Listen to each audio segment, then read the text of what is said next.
Boulder Valley School District is getting the table set for their school food project. You too can enjoy a farm dinner. This is where we bring in Tanya Rush with Meals in a Rush, and this really sounds cool. It's kind of like a great time for family and friends to get together and eat fresh organic food. Of course, you know, and it's so exciting for me too, Denise, when I hear of the delicious news that students, teachers, and families are learning about how to raise and then eat their own homegrown products like you're doing in your backyard. Now, growing up, I was blessed to have everything from fresh meat, veggies, milk, and even eggs. Here's a picture of me hanging out with all the chickens. All the animals, of course, became my friend and a lot of the inspiration for Meals in a Rush. I have another friend joining me, chef and farmer Eric Skokin with his Black Cat Farm. I am so excited to have you in studio this morning. I've had so much fun with Fern. So how did you start? You're a city boy back east. City boy. How did you get into the farming? Well, my family has a farm in upstate New York, and I spent all of my summers there. When I moved to Boulder, I had a little tiny kitchen garden, and I grew herbs for the restaurant. And then every afternoon, I'd harvest little bits from my kitchen garden, and then bring them into the restaurant. So addictive. I doubled the garden. The next year, I doubled it again and again and again. Wow. And now we're at 42 acres.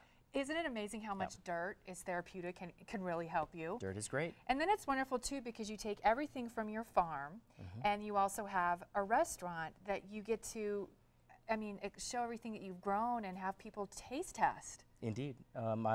My two hobbies in life, gardening and cooking. That's basically all I do is my hobbies. I garden in the morning or farm, and then I get to cook all evening long, and it's a blast. And your restaurant is? The Black Cat Farm Table Bistro. How'd you get Black Cat?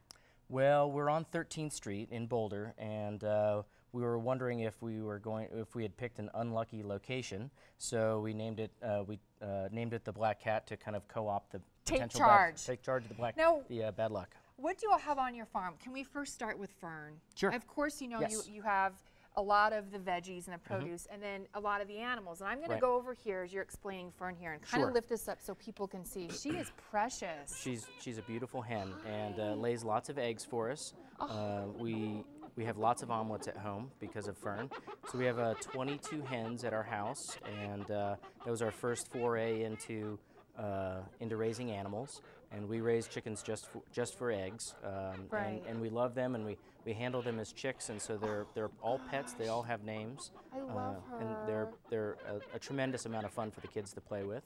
I want to go back to the farm. Yeah. I love that. And then other animals too. Yep. So we have a flock of sheep. They're guarded by a few guard llamas, which we're excited about. We have 6 pigs, and pretty soon we'll be raising duck for the restaurant, so we'll have 300 duck. That's, you know, we'll see how that goes. And then all your produce, you have the lettuce, and this is very interesting. This is different. Right, so this is rapini, which is a cousin of broccoli, and rapini is a similar flavor, but a little bit spicier. And this is starting to flower, so it looks really pretty, tender, delicious little flowers. It's one of those things that, you know, I'm thankful I have a farm. I'm one of the only people who gets to cook with that. And totally edible, delicious, beautiful. And then also, it doesn't stop there. You also, honey, you have beehives. We have beehives, basically everything. If we're going to use it in the restaurant, we want to be able to raise it. How great is that? And the main reason that you're here today also is you've geared up with Boulder for their special food project, which is so wonderful. And how does that work? What does that teach the kids? Well, we're committed to local food in our community, and so it's a natural partnership for us. In the school district, the facilities, the kitchens, aren't adequate for cooking real food. Like we couldn't bring these sorts of things in to the kitchen and be able to serve them to the kids that are in our school district. So this is a big fundraising project to renovate the kitchens in the school district, and so we're hosting a dinner, and as well as lots of other chefs and other farmers are hosting dinners. All the proceeds go to this fund to create real kitchens that can cook real food for the kids. And we always, you know, we've discussed this before, but it's so important to teach kids where the food actually comes from, and that it is a lot of hard work, and it's about the soil and Mother Nature and the water. You have to really nurture that. Yep, absolutely. In addition to this project, we partner with individual schools and bring the kids out to the farm. That's neat. And so we have harvest days where we'll have, you know, 30 or 40 kids walking through the rows, helping us dig out the potatoes or harvest the wheat or the grains or whatever. And you brought in some samples from your restaurant. Yes. And take us through what you've made here. Sure. So 2 different dishes. With the rapini flours, I made a little potato crusted scallops and then did a quick saute of the rapini flours with a little bit of vinaigrette. Takes about 5 minutes to make. It's really, really easy. Oh, I lied, maybe 7 minutes. Maybe 7. Maybe 7. But you know, great produce makes everything easy to work with. And then the other dish, a little saute of leg of lamb, not lamb from my farm yet. So Not yet. Not yet. But soon. And then some arugula that I picked this morning, tossed with a little olive oil.